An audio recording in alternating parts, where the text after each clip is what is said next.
嗨，大家好，我是 Nick。如果你是第一次来这个频道的朋友呢，我是一个开发网站以及 App 的软体工程师。目前呢，已经有5年左右的开发经验了。在前3年的实习，我很常面试，也因为面试累积了这些经验，我都把它写成部落格的笔记，放在我自己的网站里。然而，透过这些不断累积的面试经验，是我快速了解自己价值的途径。也因为自己面试经验多了，再加上自己乐于分享的个性，所以我会和自己身边的朋友，无论是同行或是不同行的，分享软体科技公司的心得。在这个过程中，我会记录那些我觉得感受良好的公司，同时也会记录那些觉得在面试时候好像不是这么好的公司。然后我告诫自己，如果哪一天成为了面试官，希望可以不要做出当年自己都会觉得不喜欢的事情。不过事情很有趣，因缘际会下，我一路从以前的求职者变成了现在公司的征才方。我觉得这会是一个不同角度转换的心得和经验。所以今天这支影片，我想从身为软体工程师面试官的角度来和大家分享2个部分。第一个，什么样的求职者会被拒绝呢？以及第二个，如何成为一个好的面试官。在这支影片里面不会提到履历的部分，因为履历的部分已经有拍过一支影片。如果影片看不够的话呢，我的部落格在早些年也有写过如何撰写履历的笔记，那我会放在资讯栏下面，你就可以去看看咯。如果你喜欢这类型的影片，请记得帮我按下订阅，开启小铃铛，顺手给我个赞，这样子你就不会错过接下来我要和你分享的内容咯。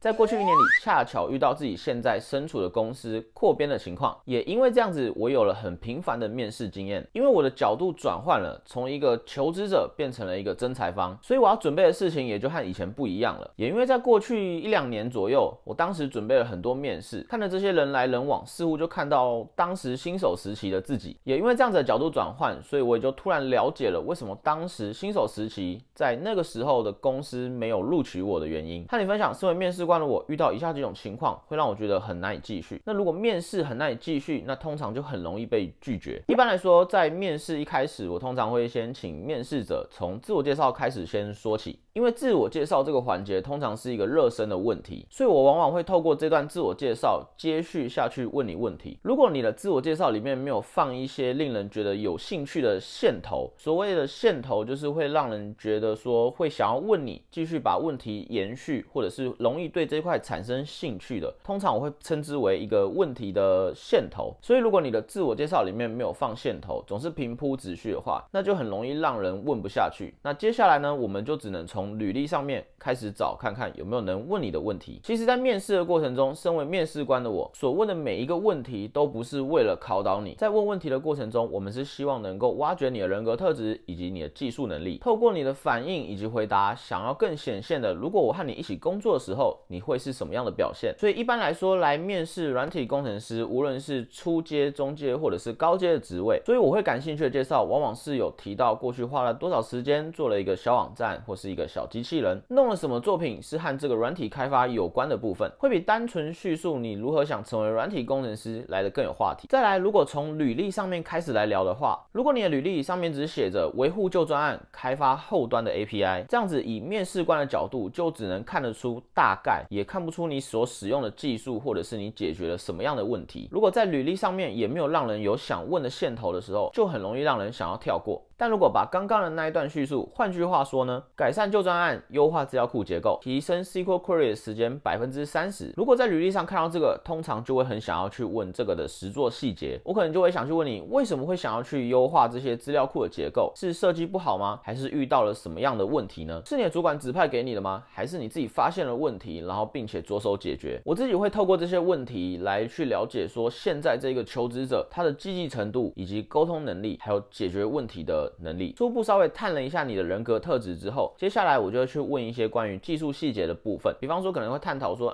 你是怎么降低这个 dataset， 那如何用 cache 的方式，用了什么样的 cache， 如何处理 cache 有没有失效的问题。基本上这些问题就很能聊，能够和求职者聊出一个技术的熟悉度。不过呢，我也是有遇过对技术很有热忱、很有能力的求职者，不过他的回答呢就比较机器人式的回答。比方说我可能问他这个实作过程或是技术细节，他总是用很简短很单一的话终结我的问答，那这样子我的面试就会很难继续。因为其实通常我问你问题会希望得到更多的讨论，而不是一个答案。因为讨论通常就能够有你来我往，互相学习。我认为面试是一个可以互相学习的过程，也因为这样子的回答比较单一，所以我就很难从这个人才上面获得有效的沟通，就可能会变成其实这一个求职者他一身本领，但以面试官在找人的角度，我可能会认为你虽然有一身本领，但会不会来工作的时候，进入公司的时候，你也是属于比较简短式的回答，这样子在讨论上面其实就会比较有问题。其实在工作的部分呢，沟通是占了非常大的比重，所以这里想告诉你的是，尽可能的在你的履历或者是安排的自我介绍里面埋一些会让人想要发问的线头。我有遇过求职者来公司面试的时候，他其实对我们公司的产业或者是上面开的职缺的负责内容一无所知。其实我觉得找工作呢就跟谈恋爱很像，必须要对方喜欢你，你也喜欢他，这样子在合作的状况下才会比较愉悦舒适，不然其实你进去了也是痛苦而已，也是在浪费彼此的时间。所以我都会建议，如果你要面试一间公司的时候，起码你要看过人家的网站，或是至少注册过，稍微了解一下，并且把对方的职缺叙述给稍微看过一下，可能会负责什么样的内容，这样子在过来准备的时候呢，就会比较有讨论。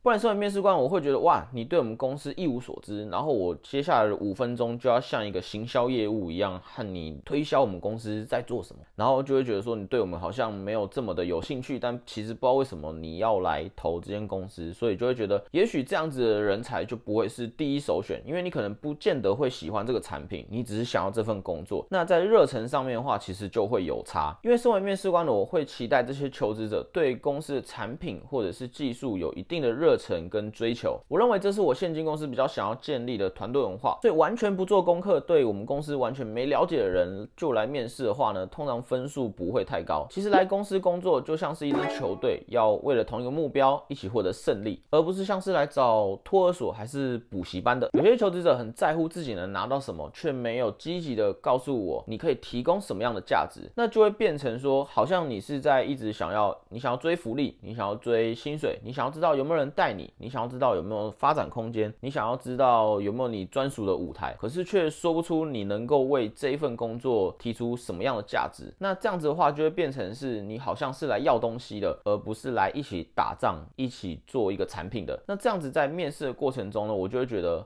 你可能只是一个想要找一份工作，然后待在这边领薪水，但是你想要去做别的事情的人。还有一种求职者呢，他总是没有问题，可能你问他还有没有问题，他就说没有了。那有可能在这个过程中是他对这间公司没有兴趣，又或是他真的不知道要问什么。不过以面试官的角度来看，如果你只是负责回答，都没有对一些问题提出讨论或者是感兴趣的话，只会自私的回答，那我觉得你的思考的范围可能就会比较小一点。这边呢，我都会建议大家在面试的时候至少提出3个以上的问题，然后在被问问题的时候呢，不要被问题的框架给框住了。比方说我很常问 Junior 的工程师，从一个网页开启之后到 Server 的运作情况中间会经历了什么，不同的 framework 有不同的过程呢可大可小，可细致也可以比较粗糙，它的说法其实就有很多种。这种开放式的回答呢，就是想要跟这一个面试者讨论一个网络的过程。有些面试者可能听到问题，他就会开始猜，开始讲，开始回答，这都是有可能的。那也有另一种面试者呢，他会先把问题给限缩下来，就会去寻求问题的边界大概在哪里。他可能会问说 server 是指到哪一边， framework 的话是指到处理什么部分吗？他目前只知道什么样的情况，那他可以这样子讲吗？像这样子的面试者，我就觉得他会先把问题给限缩下来，不急着找答案，反而是先寻求问题的边界，把范围缩小之后呢，再开始慢慢回答，这也是不错的一种思考方式。然后因为亚洲人的影响，可能小时候常常老师就是会觉得你是个问题儿童、问题学生，常常就是很多问题觉得不想回答你，然后你就必须得和大家一样安静。可是出了社会之后呢，其实问问题是一个非常重要的过程哦，这其实在之前影片好像也有提到。所以很多人在面试的时候呢，他可能不敢问说这个岗位它是为什么而开的呢？是因为之前有人离职吗？那他的离职原因是什么？可能明明心里很想知道，你却不敢问。但我觉得如果以我面试官的角度的话，其实我还蛮乐于听到这样子的提问，代表你是非常关心这个职位，你想要了解，你想要知道自己适不适合，那我也在寻找适合的人。所以这些问题呢，我觉得其实都是是可以问的，因为很多人会怕说问的话会不会因此而就拒绝了 offer 呢？我觉得很多问题都是可以问的，那其实就是做真实的自己。如果你有想问的问题，就用礼貌的方式去问对方。那通常面试官我觉得都是会乐于回答的，所以不用太担心说会不会因为问了这个问题之后呢，对方就不发给你 offer。其实不发 offer 的原因有非常非常的多，有时候可能他已经找到人了，但是因为你是前面才提交的面试，那刚好排到你，那其实已经找到人了，但没办法只能面试你，最后就拒绝了这样子。我认为呢，如果你有想问的问题，其实都可以在面试的过程中去问你的面试官，这样子你也可以透过这个过程中去了解这间公司的调性大概会是什么样子，面试官是怎么样回答你的，那面试官的人格特质会是什么呢？所以不要怕说问什么问题是不能问的，常常要等到进去之后才发现啊，原来很常加班啊，原来其实跟我想象的不一样。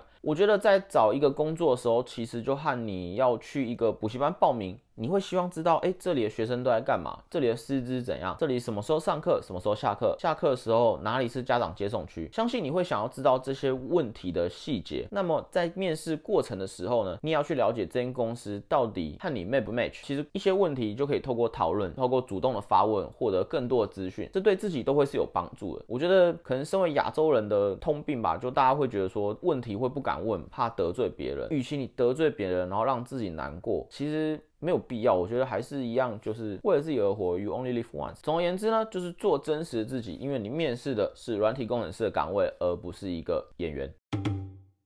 在经历一些面试，甚至有不好的感受时，我不断问自己，怎样的面试才算是一个好的面试？也因为过去累积了这些面试的经验，我也就逐渐的形成自己的价值观。所以当我成为真才方的时候，我已经有了一套对自己的审查标准。每一场面试，我都希望是比上一次更好的表现。所以在面试结束的尾声，我会和求职者呢一起讨论今天面试的情况如何，有没有什么是身为面试官需要改进的部分。我也会和求职者讨论今天的表现状况以及还可以改善的部分。目的呢是希望让面试者来公司面试的时候有一种不虚此行的感受，而不是觉得说我来这间公司面试被浪费了整整的40分钟。所以我的目标想要成为一个好的软体工程师的面试官，对我来说呢有几个好处。第一个是提升自己的沟通能力，提升个人以及公司的形象。提升公司的形象有一个好处，就是可以吸引更多的人才前来，至少让大家知道来这间公司面试不是一个雷坑，而是来看自己和这间公司合不合的，不是来这边受一肚子气回去然后抱怨。这样子做或许不会加薪，没有立即的好处，可是这样子的行为会逐渐发酵，并且是带着走的。这个段落我想和你传达的是，如果未来有机会你成为一个面试官，或者是现在你刚成为了面试官，也许你可以去透过这个得来不易的面试的过程，成为更好的自己。在这里和你分享，从一个面试者投递履历进来之后，决定要到面谈以及面谈结束的这个过程，我会做一些什么事情呢？通常我会先从履历开始看起。那履历在看的部分呢，因为自己还有工作要做，所以履历的时间就不会花太多。基本上通常我都是跳读或者是速读来看。通常呢，我会先看你的履历，从履历上面挑几个重点把它圈出来，然后接下来我会去看你附属的连结，就是你线上那些作品。那以软体工程师来讲，基本上就是看你的 GitHub， 看你的部落格。有写部落格呢，通常最能表达出一个人的语文能力、沟通能力，从部落格里面可以略知一二。GitHub 呢，也可以稍微看一下他的 commit message， 或者是他在写专案的时候是大概是怎么写的，然后整个专案的架构啊，或是看一下去搜一下他这个大概是临摹什么东西来做的，或者是他自己有很厉害的 side project， 那这个 side project 是目前在是怎么运行的呢？大概是用了哪些的工具，哪些的 framework。接下来我就会开始笔记这些专案上面可以讨论的点，我会先把它整理出来，到时候来面试的面试者和他沟通讨论的时候，就会从这一份重点呢和他做一个交流。接下来我会去设计面试要问的主要的问题，会有一个固定的范畴，比方说面 junior 的话，基本上就会面比较多关于基本的问题。那如果是问中阶以上的工程师，我就会去比较探讨人格特质，或者是他解决技术问题的能力会不会只有一个面向。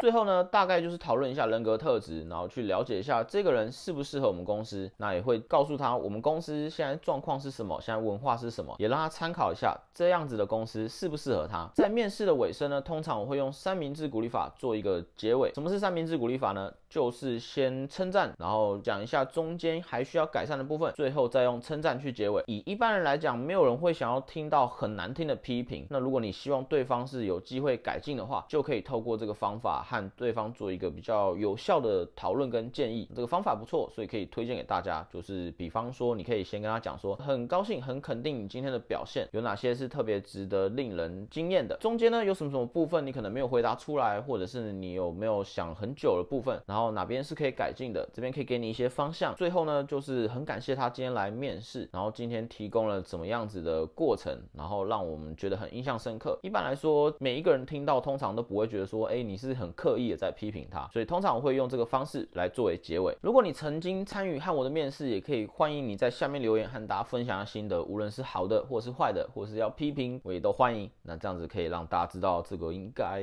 不是假的。